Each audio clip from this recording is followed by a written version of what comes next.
The red and blue lights flashed in my rearview mirror, slicing through the quiet dusk like a warning I couldn't ignore. My heart slammed against my ribs as I eased my beat-up Chevy to the side of the rural Virginia road, the gravel crunching under my tires. I was nobody, just Jamie Carter, a 25-year-old bartender with a past I'd rather forget. And now, apparently, a cop on my tail. I glanced at the clock, 7:43 p.m. I was late for my shift at the Rusty Anchor, the only bar in Willow Creek that didn't check IDs too closely. My fingers gripped the steering wheel, knuckles white, as the officer's boots crunched closer. The side mirror showed a tall figure, broad-shouldered, moving with the kind of authority that made my stomach twist. I'd been pulled over before. Small towns like this didn't take kindly to guys like me. With my chipped front tooth and a rap sheet from juvie, but something about this felt different. The officer tapped on my window. I rolled it down, the humid air rushing in, carrying the scent of pine and regret. "Evening," he said, his voice low and steady, like he was trying not to spook me. I looked up, and my breath caught. Officer Ethan Hayes. I'd seen him around town, blonde hair cropped short, blue eyes that seemed to see right through you. He was maybe a year older than me, but he carried himself like he'd already lived a lifetime. Everyone in Willow Creek knew Ethan, the golden boy turned cop, the one who never left town after high school, unlike me, who'd tried and failed to escape. "License and registration," Ethan said, his tone professional but soft, like he was reciting lines he didn't fully believe. I fumbled for my wallet, my hands shaky. I hadn't done anything wrong, not tonight. At least. My taillight was fixed. My tags were current. So why was I sweating like I'd just robbed a bank? "Jamie Carter," he said, reading my license, his eyes flicking up to meet mine. There was something in his gaze, something that wasn't just cop curiosity. It was like he knew me, or wanted to. "You were going 10 over. You in a hurry?" "Just late for work," I muttered, my voice rougher than I meant it to be. I handed over the registration, avoiding his eyes. The last thing I needed was a ticket. My bank account was already screaming, and my boss, Carla, wasn't exactly generous with shifts. Ethan studied the papers, then leaned closer, his arm resting on the window frame. "Here's the deal," he said, his voice dropping lower, almost a whisper. "Do this, and you can go." My pulse spiked.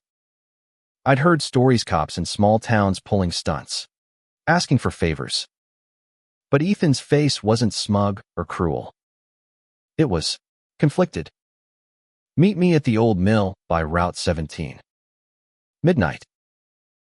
I stared at him, my mouth dry. "What?" "You heard me." He handed back my license, his fingers brushing mine for a split second, sending a jolt through me. "Midnight. Don't be late." He stepped back, tipped his hat, and walked away without another word. I sat there, engine idling, my mind racing. The old mill was a crumbling relic, abandoned since the 80s, where kids went to smoke or make out. Why the hell would a cop want me there? I should have driven off, forgotten it. But something in Ethan's eyes stuck with me, a flicker of something raw, something he was trying to hide. I didn't know what I was walking into, but I knew I'd be there at midnight. The Rusty Anchor was a dive, all sticky floors and neon signs that flickered like they were on their last legs. I poured beers and mixed cheap cocktails, my mind barely on the job. Customers grumbled, but I didn't hear them. All I could think about was Ethan Hayes and that damn mill. Was this a setup? A trap? Willow Creek wasn't exactly a haven for guys like Megwes who'd figured out in high school that they didn't quite fit the mold. I'd learned to keep my head down, to hide who I was. Coming out in a town like this was like painting a target on your back. By 11:30, I was out the door, ignoring Carla's glare as I left my apron on the counter. The night was cool, the stars sharp above the rolling hills. I drove to the mill, my headlights cutting through the dark. The place was a skeleton of its former self-rotted beams. Broken windows, the air thick with the smell of damp wood. I parked and waited, my hands clenching the steering wheel. At midnight, headlights swept across the lot. Ethan's patrol car pulled up, and he stepped out, no longer in uniform. Just jeans and a gray hoodie, his badge nowhere in sight. He looked less like a cop and more like the guy I'd seen years ago, tossing a football at homecoming, laughing like the world was his. But tonight, his face was tight, his jaw set. "Jamie," he said, stopping a few feet away. "You came. You didn't give me much choice." I shot back, crossing my arms. "What's this about?" He hesitated, glancing around like he was afraid someone might see us. Then he stepped closer, close enough that I could smell his cologne, something woodsy, understated. "I need to talk to you," he said. "About something. Personal." Personal. The word hit like a punch. I'd spent years burying anything personal, anything that could get me hurt. But Ethan's voice was raw, almost desperate, and I couldn't look away. "Talk, then," I said, my voice barely above a whisper. He ran a hand through his hair, exhaling sharply. "I've seen you around, Jamie, for years. And I know you're like me." My heart stopped. He couldn't mean what I thought he meant. "Not here. Not in Willow Creek. Not from a cop. I'm tired of hiding," he said, his voice breaking. "I'm tired of pretending I'm someone I'm not." I didn't know what to say. My whole life, I'd been running from who I was. From the kid who got beat up behind the bleachers for looking at a guy too long. And now Ethan Hayes, the town's golden boy, was standing here, telling me he was, what? Gay? Bi? Something else. My mind reeled, but my body stayed rooted, drawn to the way his eyes searched mine, like he was begging me to understand. "Ethan," I started, but he cut me off. "I know this is crazy," he said. "I know I'm risking everything. But I saw you tonight, and I couldn't let you drive away. Not without saying something." He took a step closer, his breath visible in the cool air. "I'm not asking you to do anything. I needed you to know." The world tilted. This wasn't a setup. This wasn't a trap. This was Ethan Hayes, laying his soul bare in the middle of nowhere, and I had no idea what to do with it. But as I looked at him, at the fear and hope warring in his eyes, something in me cracked open. Something I'd kept locked away for years. I stood there, frozen under the weight of Ethan's words, the old mill creaking around us like it was holding its breath. My mind screamed to run, to get back in my car and pretend this never happened. But my feet wouldn't move. Ethan's eyes held mine, and for the first time in years, I felt seen not as the screw-up bartender, not as the kid with a record, but as me. "Say something," Ethan said, his voice low, almost pleading. He was close now, close enough that I could see the faint stubble on his jaw, the way his hands twitched like he wanted to reach out but didn't dare. I opened my mouth, but nothing came out. What could I say? That I'd spent my whole life hiding, too. That I'd learned to hate myself before I even knew who I was. "I don't know what you want from me," I finally managed, my voice rough. "You're a cop, Ethan. You're Willow Creek's poster boy. Why me?" He laughed, a short, bitter sound. "Poster boy. You think I chose this? Staying here, playing the part everyone expects." He stepped back, running a hand over his face. "I stayed because of my mom. After Dad left, she needed me. But this tone, it suffocates you. It tells you who you're allowed to be. I knew that feeling too well. Willow Creek was a place where secrets festered, where anyone who didn't fit the mold was chewed up and spat out. I tried to leave after high school, chasing dreams of a bigger life in Richmond. But I crashed and burned too broke, too lost, too scared. I came back with my tail between my legs, and the town never let me forget it. I saw you in high school, Ethan said, his voice softer now. You were always different. Not like the others. You didn't care what people thought. I envied that. His eyes dropped to the ground, like he was ashamed to admit it. I wanted to talk to you back then, but I was too afraid. My chest tightened. I remembered high school Ethan on the football field, surrounded by friends, while I was the loner sketching in the back of the library, trying to disappear. I'd noticed him, too, but I'd never let myself dwell on it. Guys like Ethan didn't look at guys like me. Not in Willow Creek. Why now? I asked, my voice barely audible. Why risk everything? Because I'm done lying, he said, his gaze locking onto mine again. I saw you tonight, and it hit me. Can't keep doing this. I can't keep pretending I'm straight, that I'm happy. I'm not. He took a shaky breath. And I think you get it. I did. God, I did. But that didn't make it easier. You know what happens if this gets out? I said. This town'll crucify you. Your job. Your family. I know. He cut in. I know what's at stake. But I'm tired of being a coward. He stepped closer again, his voice dropping to a whisper. I'm not asking you to be my boyfriend or anything. I need to know I'm not alone. Those words broke something in me. I'd been alone for so long, keeping everyone at arm's length, afraid of what it meant to let someone in.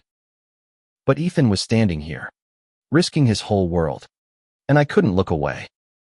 You're not alone, I said, the words spilling out before I could stop them.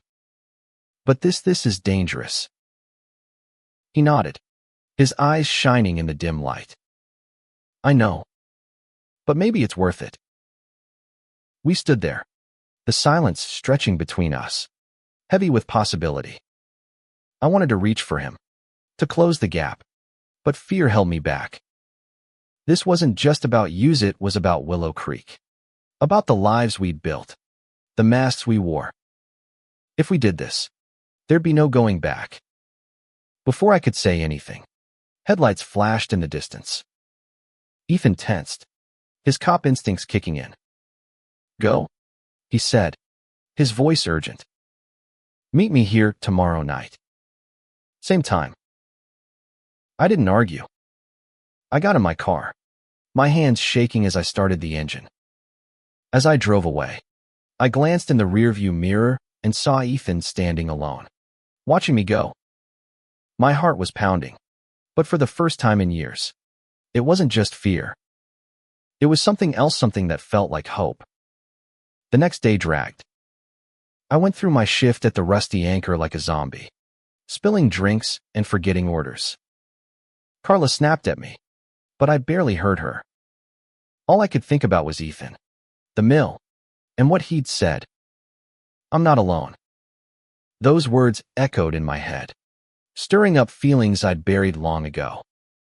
By midnight, I was back at the mill, my nerves frayed. Ethan was already there, leaning against his truck, his hoodie replaced by a flannel shirt that made him look less like a cop and more like someone I could have known in another life. He smiled when he saw me, a small, cautious smile that made my chest ache. You came back, he said, like he hadn't been sure I would. Yeah, I said, shoving my hands in my pockets. Couldn't exactly say no to a cop. He laughed, and the sound was warm, real. For a moment, we were just two guys, not a bartender with a past and a cop with a secret. We sat on the hood of his truck, the night air cool against my skin, and we talked. Not about Willow Creek or the risks we were taking, but about normal things: movies, music, the time Ethan tried to surf on a family trip to Virginia Beach and wiped out spectacularly. I told him about my failed art classes in Richmond, how I dreamed of being a painter but gave up when the bills piled up.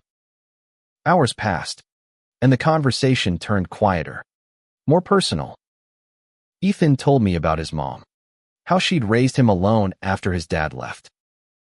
He talked about the pressure of being the good son, the one who never messed up. I told him about my dad, who'd kicked me out at 17 after I got caught kissing a guy behind the gas station. It was the first time I told anyone that story, and Ethan listened like it mattered. As the sky started to lighten, he reached for my hand. His touch was tentative, like he was afraid I'd pull away. I didn't. His fingers were warm, steady, and for the first time in years, I didn't feel like I had to hide. "We can't keep meeting here," I said, my voice low. "Someone's gonna see us." "I know," he said, his thumb brushing over my knuckles. "But I don't want to stop." Neither did I. And that scared me more than anything. The next few weeks were a blur of stolen moments. Ethan and I met at the mill whenever we could, late nights after my shifts, early mornings before his patrols. Each time, I told myself it was the last, that we were playing with fire, but I kept going back. His smile, his quiet laugh, the way he looked at me like I was more than my mistakes, it was addictive. Willow Creek didn't notice at first. The town was too busy with its own dramas: the annual fair, the mayor's re-election campaign, the gossip about who was sleeping with who. But Ethan and I weren't invisible. People started to talk small things, like how I'd been seen driving out of town too often, or how Ethan's patrol car was spotted near the mill one night. In a place like this, whispers spread faster than truth. One night, as we sat on the mill's crumbling steps, Ethan told me about his first Crusha guy on his football team in high school. "I used to watch him in the locker room," he said, his voice barely audible. Not in a creepy way. Just, I couldn't stop. I hated myself for it. He looked at me, his eyes searching. "You ever feel like that?" "All the time," I admitted. I told him about Ryan, the guy I'd kissed at 17, the one who'd cost me my family. After Dad threw me out, I thought I deserved it. Like I was broken or something. "You're not broken," Ethan said fiercely. He grabbed my hand, his grip tight. "Neither of us is." I wanted to believe him, but doubt gnawed at me. We were careful, but not careful enough. One night, as I drove home from the mill, I noticed a car following Miah, black SUV. No plates. It stayed a few lengths back, but it was there, tailing me through the empty streets. I told myself it was nothing, just paranoia. But the next night, it was there again. I told Ethan about it at our next meeting. His face darkened, his cop instincts kicking in. "Could be nothing," he said, but his tone wasn't convincing. "Or it could be someone fishing. Small townspeople get nosy." "Nosy enough to follow me?" I asked, my stomach twisting. "Ethan, if someone knows." "They don't," he said quickly. "Not yet. But we need to be smarter. No more mill for a while." I hated it, but he was right. We started meeting farther out, at a fishing cabin Ethan's uncle owned by the lake. It was secluded, surrounded by pines, the kind of place where the world felt far away. There, we could be ourselves, no masks, no fear. We'd sit by the water, sharing beers and stories, our hands brushing like it was the most natural thing in the world. One night, as we lay on a blanket under the stars, Ethan turned to me, his face serious. "I want more than this," he said. "I want to be with you. For real." My heart stopped. Ethan, we can't. Why not? He challenged. We could leave. Start over somewhere else. Richmond. Maybe. Or farther. I laughed, but it was hollow. You think it's that easy? Just pack up and go. You've got a job. A life. I've got nothing. But I know how this works. People like us don't get happy endings in places like this. Then we make our own ending, he said, his voice fierce. He leaned in, kissing me softly, and for a moment, I let myself believe it was possible. His lips were warm, certain, and I kissed him back, my hands tangling in his hair. It was reckless, but it felt right. The next morning, everything changed. I woke up to a text from an unknown number, a photo of me and Ethan at the cabin, our arms around each other.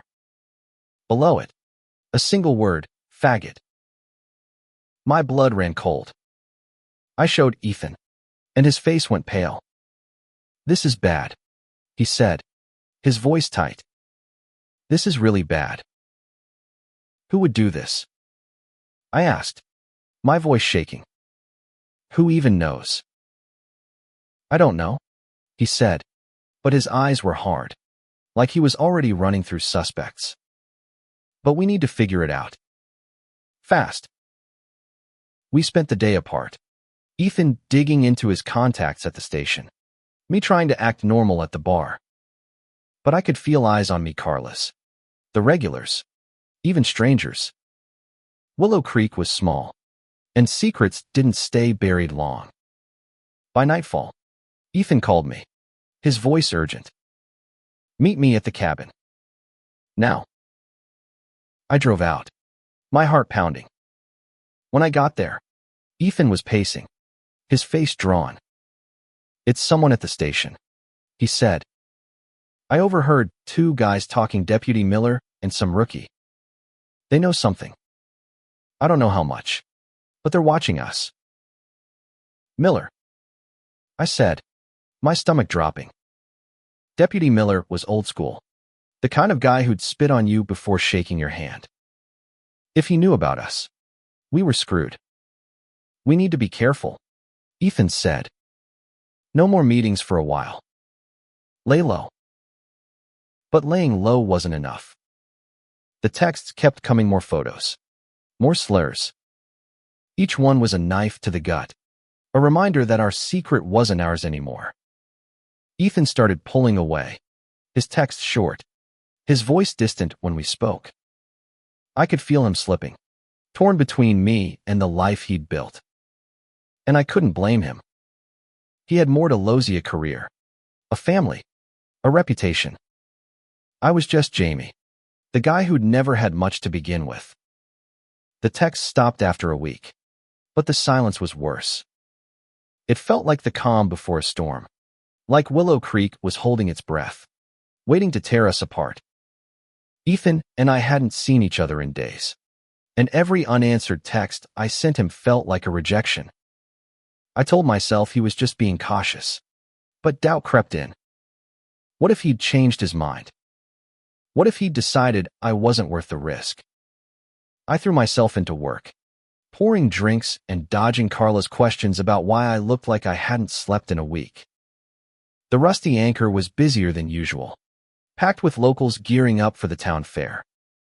I kept my head down, but I couldn't shake the feeling that people were watching me. A group of guys in the corner, Miller's buddies. I recognized them from the station, kept glancing my way. Their laughs too loud, their eyes too sharp. One night, as I was closing up, I found a note slipped under the bar's door. It was typed. No signature. You don't belong here. Leave, or everyone knows. My hands shook as I crumpled it, my heart racing. I wanted to call Ethan, but I didn't. He'd told me to stay away, to keep things quiet. Instead, I drove to the lake, to the cabin, needing to feel close to him, even if he wasn't there. The cabin was dark, the air heavy with the scent of pine and damp earth. I sat on the porch, staring at the water, trying to make sense of it all. I'd never wanted to feel this much, to risk this much. But Ethan had changed everything. He made me believe, for the first time, that I could be more than my past. Headlights cut through the dark, and my heart leapt, thinking it was Ethan. But it wasn't his truck. It was the black SUV, the one that had followed me before. Two men got out, their faces shadowed. One was tall, built like a linebacker Miller. The other was younger, probably the rookie Ethan had mentioned. They didn't see me at first, hidden in the porch's shadows, but I could hear them. "He's here," Miller said, his voice low and mean. "Little queer thinks he can hide." My blood ran cold. I crouched lower, my breath shallow. They were looking for me. Not FM. The rookie muttered something I couldn't hear, and Miller laughed, a sound that made my skin crawl. "We'll take care of it," he said. "Teach him a lesson." I waited until their headlights faded, then bolted to my car, my heart pounding. I drove to Ethan's house, a small ranch on the edge of town. I didn't care if it was reckless, I needed to warn him. When he opened the door, his face was pale, his eyes bloodshot. "Jamie, what the hell? They're coming for me," I said, shoving the note at him. "Miller and some rookie. They were at the cabin." Ethan read the note, his jaw tightening. "Jesus," he muttered. I knew Miller was trouble, but this. He pulled me inside, locking the door behind us. "You can't go back to your place. Not tonight." "I don't have anywhere else," I said, my voice breaking. "Ethan, they know. They're not just guessing anymore." He grabbed my shoulders, his grip firm. "I'm not letting anything happen to you," he said. "I promise." But promises didn't stop fear. We stayed up all night, talking in whispers, planning what to do. Ethan wanted to confront Miller, but I begged him not to. "You'll lose everything," I said. "Your job, your mom. I don't care." He snapped. "I'm not losing you." His words hit hard, but they didn't erase the truth. We were trapped, caught between who we were and what Willow Creek wanted us to be. The next day, Ethan went to the station, promising to dig deeper without tipping anyone off. I stayed at his place, pacing, jumping at every sound. When he came back, his face was grim. "Miller's got a history," he said. "Complaints about harassment, but nothing ever sticks. He's got friends in high places. And the rookie is named Kylie, he's just following orders." "So what do we do?" I asked, my voice barely steady. "We leave," Ethan said, his eyes burning with determination. "Tonight. We pack what we need and go. Richmond, like we talked about." I stared at him, torn between hope and terror. "You'd give it all up. For me." "For us," he said, pulling me close. I meant what I said. "Jamie, I want a life with you. A real one." I nodded, my throat tight. We spent the day planning, grabbing cash, packing bags, mapping routes. But as night fell, doubt crept back in. Leaving meant starting over, with nothing but each other. Could we really do it? Could I be enough for him? Before we could leave, Ethan's phone buzzed. He glanced at it, and his face went white. "It's my mom," he said. "She's in the hospital. Heart attack." The world stopped. Ethan's mom was everything to him, the reason he'd stayed in Willow Creek, the reason he'd played the good son all these years. "Go," I said, my voice hollow. "I'll wait." He hesitated, torn. "I can't leave you. You have to," I said. "She needs you." "I'll be fine." He kissed me, hard and desperate, then left. I sat alone in his house, the silence deafening. That's when I heard a low rumble of an engine outside. The black SUV was back. I froze, my heart hammering as the SUV's headlights cut through Ethan's living room curtains. The engine idled, a low growl that felt like a threat. I ducked behind the couch, my breath shallow, praying they hadn't seen me. The note from the bar burned in my pocket, its words seared into my mind. Leave, or everyone knows. This wasn't just a warning anymore. It was a hunt.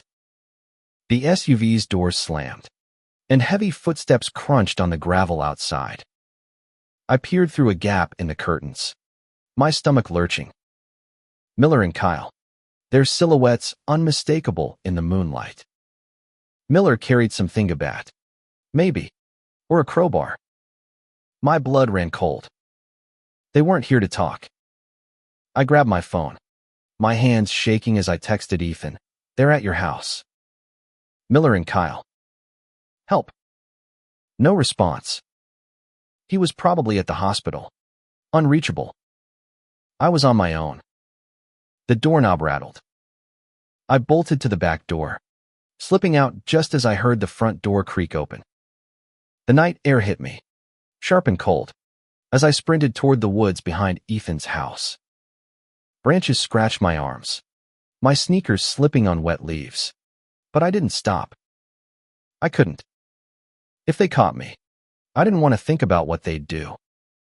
I hid behind a thick oak, my breath ragged, listening as Miller's voice cut through the dark.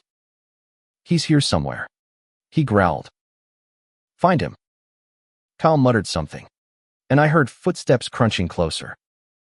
My heart pounded so loud I was sure they'd hear it. I crouched lower, my fingers digging into the dirt, willing myself to disappear. Minutes dragged like hours. The footsteps faded, and the SUV's engine roared to life, then receded. I stayed put, too scared to move, until the silence felt safe. When I finally crept back to Ethan's house, the front door was ajar, the lock splintered. Inside, the place was trashed, photos smashed, furniture overturned. A message was scrawled on the wall in red marker, "You're next." I didn't wait. I grabbed my bag and ran to my car, driving aimlessly until I ended up at the lake cabin. It was the only place I could think to go. I locked the door, barricaded it with a chair, and sat in the dark, my phone clutched like a lifeline. Ethan called an hour later, his voice frantic. "Jamie, are you okay?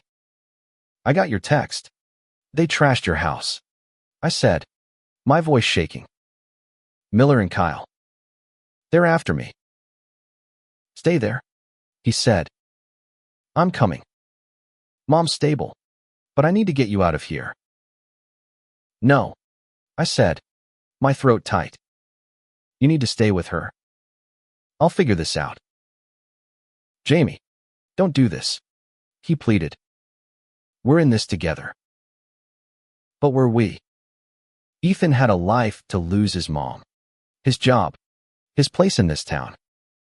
I had nothing but him, and even that felt like it was slipping away. "Just stay with her," I said, hanging up before he could argue. I spent the night in the cabin, jumping at every sound. By morning, I was a wreck, my eyes burning from lack of sleep. I couldn't stay here, but where could I go? Willow Creek was a cage, and I was running out of places to hide. Ethan showed up at dawn, his face haggard. He pulled me into his arms, holding me so tight I could barely breathe. "I'm so sorry," he whispered. "I should have been there." "It's not your fault," I said, but my voice was hollow. "They want me gone, Ethan. Not you." "They want us both gone," he said, pulling back to look at me. "Miller's been gunning for me since I started asking questions about him. He's dirty, taking bribes, roughing up suspects. I think he's using us to distract from his own mess." So what do we do? I asked, my hands shaking. We can't fight the whole damn town. We don't have to, he said. I've got a friend in Richmond, a detective. He can help. But we need to get out of here. Today? Leaving felt like giving up, but staying was suicide. We packed what we could, planning to drive to Richmond that night. But as we loaded the car, a patrol car pulled up. Not Miller Sheriff Daniels, Ethan's boss. He stepped out, his face unreadable. Hayes, he said, nodding at Ethan. Carter. His eyes lingered on me, heavy with something I couldn't place. We need to talk. Ethan tensed, his hand brushing mine protectively. What's this about? Sheriff. Got a complaint about you two, Daniels said, his voice calm but firm. Disturbing the peace, they're saying. And some personal allegations. He glanced at me, and I felt the weight of his words. Someone had talked. The photos, the note, the SUV was all coming to a head. It's Miller, isn't it? Ethan said, his voice low. He's trying to cover his tracks. Daniels raised an eyebrow. Careful, Hayes. You're on thin ice. Both of you. He handed Ethan a folded paper. You're suspended, pending investigation. And Carter, I'd stay out of trouble if I were you. Ethan's face hardened, but he didn't argue. Daniels drove off, leaving us in the dust. I looked at Ethan, my stomach churning. This is it, isn't it? They're closing in. Not if we leave now, he said, grabbing my hand. Come on. We drove, the road stretching out before us, Willow Creek fading in the rear view. But even as we crossed the county line, I couldn't shake the feeling that we weren't free. Not yet. The drive to Richmond was quiet, the hum of the engine the only sound between us. Ethan's hands gripped the wheel, his knuckles white, while I stared out the window, watching the Virginia countryside blur past. We were running, but it didn't feel like freedom. It felt like we were being chased, even with no cars behind us. We reached Richmond by nightfall, crashing at Ethan's friend's apartment, a cramped, one-bedroom place that smelled faintly of coffee and cigarette smoke. His friend, Detective Mark Reynolds, was a wiry guy in his 30s with sharp eyes and a no-nonsense vibe. He didn't ask questions when Ethan explained we needed a place to lie low, just handed us blankets and pointed to the couch. Miller's got connections, Mark said, pouring us coffee the next morning. I've heard rumors about him extortion, evidence tampering. But he's careful. No one's caught him yet. He's after us to keep us quiet, Ethan said, his voice steady but tight. He knows we're onto him. Mark nodded, scribbling notes. I'll dig into it. But you two need to stay out of sight. If Miller's got people watching, they'll find you here if you're not careful. Staying out of sight meant no bars, no late-night drives, no anything that could draw attention. Ethan and I holed up in Mark's apartment, living like ghosts. We tried to act normal cooking dinner, watching old movies, but the tension was suffocating. Every creak of the floorboards, every car that passed outside, made my heart race. One night, as we lay on the couch, Ethan's arm around me, he broke the silence. Do you regret it? He asked, his voice soft. Coming with me. I turned to face him, his blue eyes searching mine. No, I said, and I meant it. But I'm scared. Ethan, what if this is all we get? Hiding, running, always looking over our shoulders. It won't be, he said, his hand finding mine. We'll figure this out. Together. I wanted to believe him, but the fear was relentless. A few days later, Mark came back with news. Miller's under investigation, he said, tossing a file on the table. Internal Affairs got an anonymous tip about his dealings. They're looking into him, but it's slow. He's still out there. Anonymous tip? Ethan asked, his brow furrowing. Mark shrugged.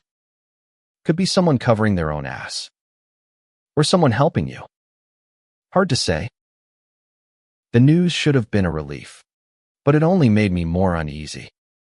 Miller wasn't the type to go down quietly. That night, I couldn't sleep, my mind replaying every moment: the SUV, the note, the trashed house. Ethan was asleep beside me, his breathing steady, but I felt like I was drowning. The next morning, Mark got a call that changed everything. They found evidence, he said, his voice grim. Recordings of Miller threatening suspects, including you two. But there's a problem's gone. Skip town. Ethan's face paled. He knows we're here. Maybe, Mark said. Or he's just running. Either way, you need to move. I've got a safe house upstate, a friend's place. You can stay there until this blows over. We packed again, the weight of it all pressing down on me. As we drove north, Ethan reached for my hand, his touch grounding me. We're gonna be okay, he said, but his voice wavered, like he was trying to convince himself as much as me. The safe house was a small cabin in the Blue Ridge Mountains, surrounded by dense forest. It felt like the edge of the world, far from Willow Creek, far from Miller. For the first time in weeks, I could breathe.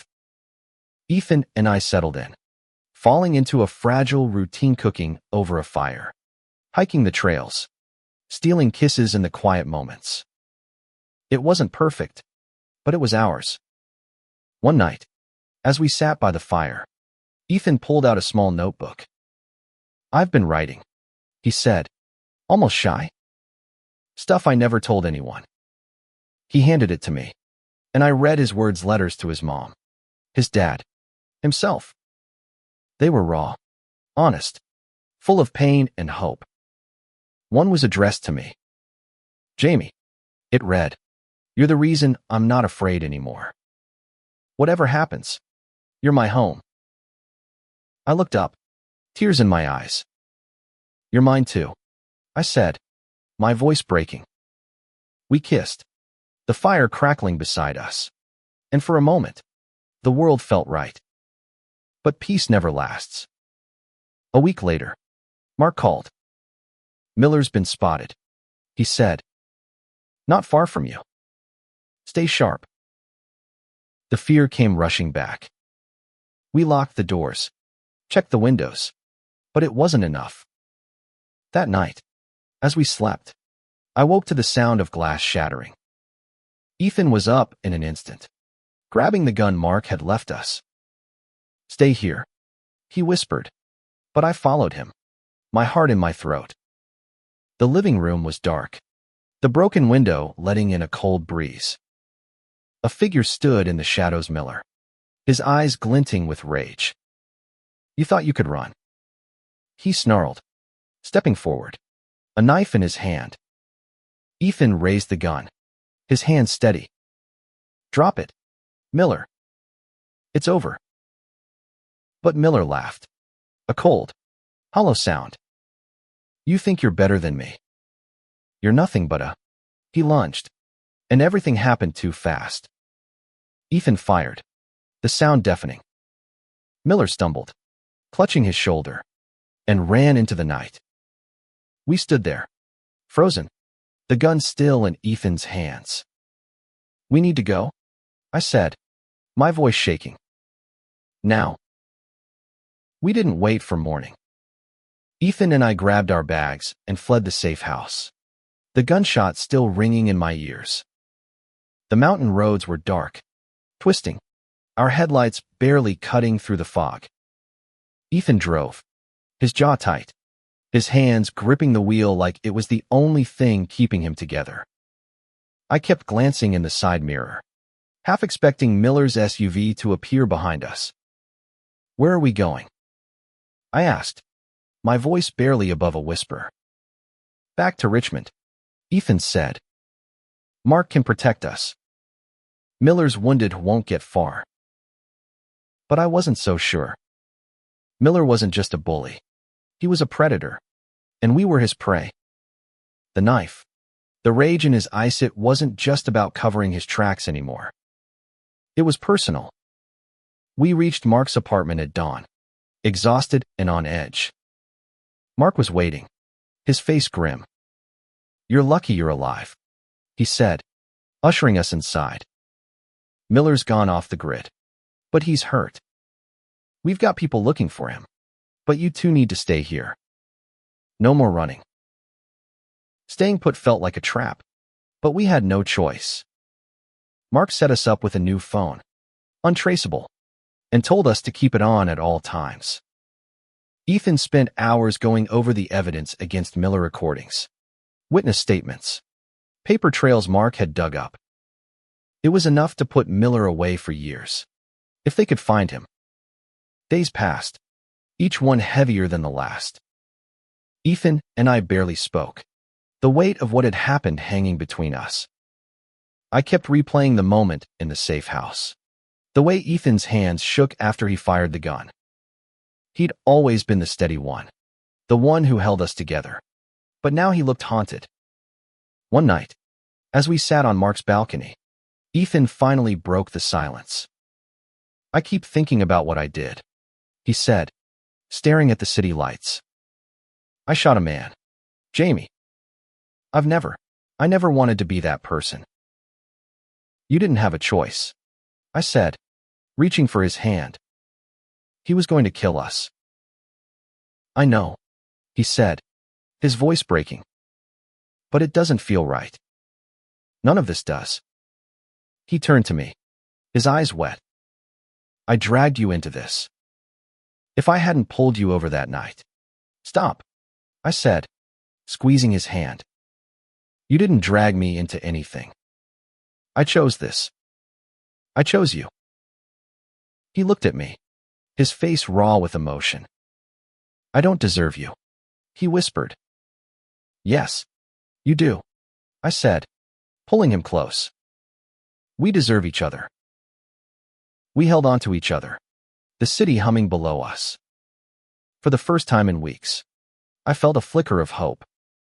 Maybe we could survive this. Maybe we could build something new, away from Willow Creek, away from the hate. But hope is fragile. 2 days later, Mark got a call from his contact at Internal Affairs. "They found Miller," he said, his voice tight. "Dead. Car crash. Out on Route 95. Looks like he was drunk. Lost control." Ethan's face went blank, like he couldn't process it. "Dead," he repeated. "Yeah," Mark said. "It's over. You're safe." Safe. The word felt hollow. Miller was gone, but the damage he'd done lingered. Ethan's suspension was lifted, but he didn't want to go back to Willow Creek. Neither did I. We'd seen what this town could do, how it turned on its own. We decided to stay in Richmond, to start over. Ethan got a job with Mark's precinct, working as a consultant while he figured out his next steps. I picked up shifts at a coffee shop, enrolled in night classes for art. It wasn't glamorous, but it was a start. We found a tiny apartment, barely big enough for the two of us, but it was ours. No more hiding, no more running. One evening, as we walked through the city, hand in hand, Ethan stopped under a street lamp. "I love you," he said, his voice steady, certain. I don't know if I've said it before, but I do. My heart swelled, and I smiled, the first real smile in weeks. "I love you too," I said, and kissed him, right there in the open, where anyone could see. For once, I didn't care. But even as we built our new life, the past wasn't done with us. One morning, a letter arrived.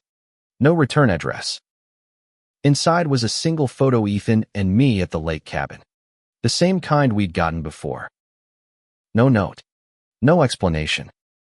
Just a reminder that someone was still watching. I stared at the photo, my hands trembling.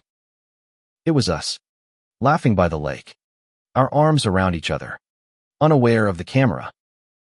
The memory of that night before the texts, before Miller felt like another lifetime. Ethan took the photo from me, his face hardening. "This isn't over," he said, his voice low. We showed it to Mark, who cursed under his breath. "Someone's tying up loose ends," he said. "Miller's dead, but he wasn't working alone. I'll look into it, but you two need to watch your backs." The fear was back, sharper now, because we'd dared to hope. But this time, we weren't running. We'd fought too hard, lost too much, to let someone take this from us. Ethan and I sat down that night, making a plan. We'd live our lives openly, unapologetically, but we'd be smart. New locks, a security system, no more isolated cabins. We weren't hiding anymore, but we weren't naive either. Months passed, and no more photos came. Mark's investigation turned up nothing concrete, just rumors of a network of cops and locals in Willow Creek who'd backed Miller's schemes. They were quiet now, scattered by his death, but we knew they were out there. We carried that knowledge like a weight, but it didn't define us. Richmond became our home. I started painting again, small pieces at first, then bigger ones, inspired by Ethan, by us. He'd sit with me in our tiny living room, watching me work, his smile quiet but proud. He took a job as a private security consultant, leaving the badge behind for good. It wasn't what he'd planned, but it was honest work, and he was good at it. One spring evening, we went to a local art show where one of my paintings was displayed, a canvas of two figures under a street lamp, their hands touching, the world around them soft and warm. It was us, not hiding, not running, just being. Ethan stood beside me as people admired it, his hand in mine, no hesitation. A woman approached us, older, with kind eyes. "This is beautiful," she said, nodding at the painting. "It feels real, like love that's fought for." I smiled, my throat tight. "It is," I said, glancing at Ethan. He squeezed my hand, his eyes shining. Later, as we walked home, the city alive around us, Ethan stopped me. "You know what I realized?" he said, his voice soft. "All of this, the fear, the running, the fighting, it was worth it. Because it brought me to you." I looked at him, the man who'd changed my life with a single, reckless moment on a quiet road. "You're worth it too," I said, and meant it. We weren't naive. We knew the world wasn't always kind, that there'd be more battles, more eyes watching from the shadows. But we'd face the worst and come out stronger. Willow Creek had tried to break us, but it hadn't. We'd built something new, something real, a love that didn't just survive, but thrived. As we stood there, the street lamp casting a warm glow over us, I thought back to that first night, when Ethan pulled me over and said, "Do this, and you can go." I'd done it, and it led me here to him, to us, to a life I never thought I could have. And no matter what came next, I knew we'd face it together.